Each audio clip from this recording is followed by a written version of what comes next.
शिव कहते हैं विज्ञान भैरव तंत्र में कि जब कहीं पर भी परम उपदेश दिया जा रहा है तो उसे श्रवण करो और तुम्हें उपलब्धि हो जाएगी, बस सुनने मात्र से।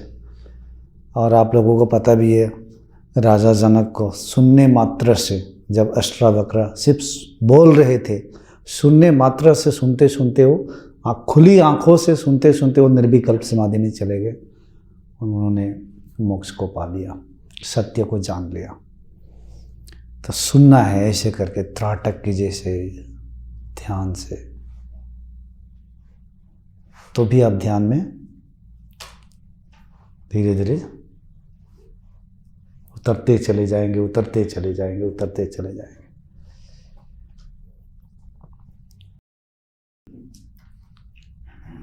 देखिए,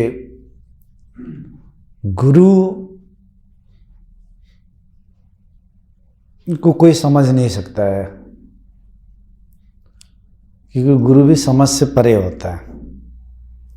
और समझेंगे भी तो, अगर कोई समझना चाहता भी है तो कितना समझ सकता है, जितना उसकी चेतना की लेवल है, जितना उसकी कॉन्शियसनेस की लेवल है, वहाँ तक ही हम समझ पाते हैं। क्योंकि गुरु हमेशा समझ के परे होता है और आपके साथ समझ के परे की चीज़ें करता है सभी के साथ, जो कि आपको पता ही नहीं चलेगा,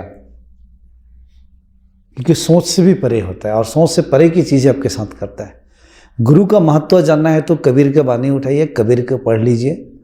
कबीर ने खूब गुण गाया है गुरुओं का, कि गुरु किसी के ज़िंदगी में क्या कर सकता है, या गुरु ही केवल उपाय है। उन्होंने खूब गाया है।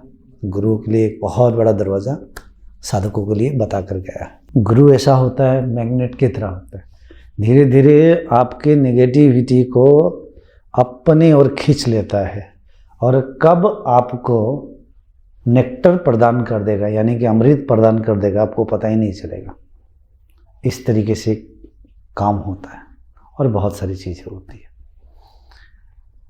कोई ज़रूरी नहीं है कि आपको हमेशा गुरु के पास में ही रहना पड़ेगा।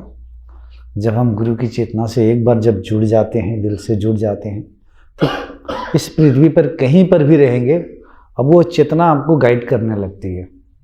वो चेतना मार्गदर्शन करेगी, परिस्थिति खड़ी करेगी, ऐसी ऐसी सिचुएशंस आपके जीवन में लाएगी जिससे आप आगे बढ़ेंगे और आगे जाएंगे, और परीक्षाएं होगी।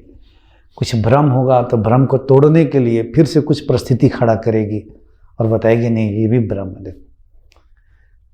कभी लगेगा मैं शांत स्वरूप हो गया, तो दूसरे ही दिन कुछ ऐसी झगड़ा झंझट, कोई गाली, ऐसी सिचुएशन आएगा और बताएगा ये नहीं है, देख तो डिस्टर्ब हो गया, अभी तो शांत नहीं हुआ है, अभी बाकी है यात्रा।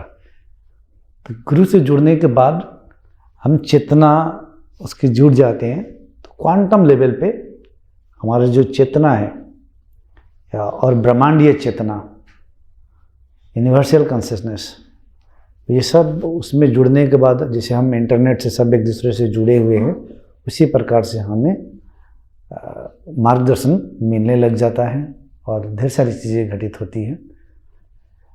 अब ये मैं नहीं कहूँगा कि हमेशा गुरु से मिलते रहना चाहिए। अगर सौभाग्य है तो मिल पाएंगे, नहीं सौभाग्य है तो मिलना मुश्किल है।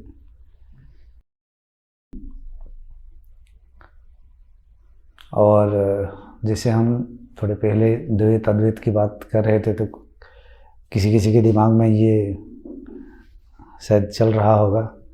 देखिए, द्वैत का जब हम बात करते हैं तो सिर्फ देवी देवता की बात नहीं होती है, खाना पीना अन्न सब का बात आ जाता है। तो बिना हम अन्न ग्रहण किए हुए जीवन नहीं जी सकते हैं, बिना पानी पिए हुए जीवन नहीं जी सकते हैं। कपड़ा पहनना पड़ेगा, घर चाहिए, अन्न ग्रहण करना पड़ेगा, ढेर सारी चीज़ें हैं। तो प्रकृति में विद्यमान जितनी उपलब्धियां हैं और सिद्धियां हैं, इन सब के रहस्य को हम जितना जानेंगे उतने हमारे लिए बेहतर है, कम से कम इस जीवन को चलाने के लिए। तो ये आपके लिए प्रकृति में ढेर सारी चीज़ें, ऐश्वर्य है, उपलब्धियां है, रहस्य है, the secrets of the nature, the secrets of the universe, इसको जितना जानेंगे तो ये जीवन बेहतर बनता है, ये जीवन बेहतर बनता है। तो इसमें दो चीज़ें हैं।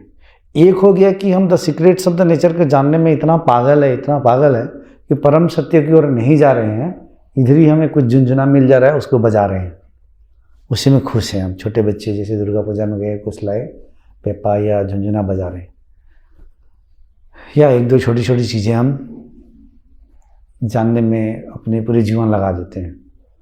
बाद में पता चलता है कि हाँ कुछ तो मिला है।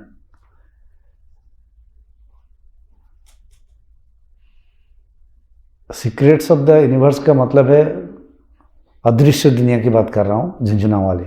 दृश्य दुनिया का तो जानना ही पड़ेगा। दृश्य दुनिया यानी जो दृश्यमान चीज़ें हैं उसके बारे में तो आपको एनी हाउ जानना पड़ेगा इस शरीर को चलाने के लिए।